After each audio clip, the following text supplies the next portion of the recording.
आपण सर्वांनी सुरक्षाविषयक नियमांचं पालन केलं तर कधीही अपघात होणार नाहीत असं सुरक्षेचं साधं सूत्र आहे.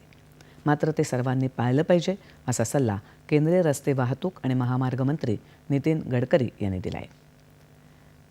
त्यांच्या मंत्रालयाच्या सडक सुरक्षा अभियान 2025 अंतर्गत त्यांनी आज मुंबईत शाळकरी मुलं आणि तरुणांशी संवाद साधला. मुलांना त्यांनी रस्ते सुरक्षा आणि नियमांचं महत्त्व समजावून सांगितलं.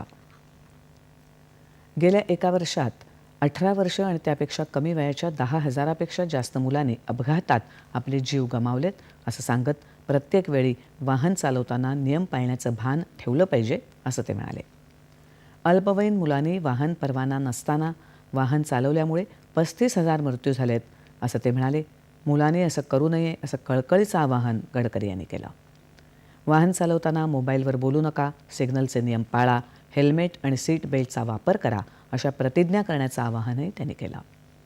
गायक शंकर महादेवन यांनी या कार्यक्रमात रस्ते वाहतुकीचं महत्त्व सांगणारा सांगीतिक कार्यक्रम सादर केला.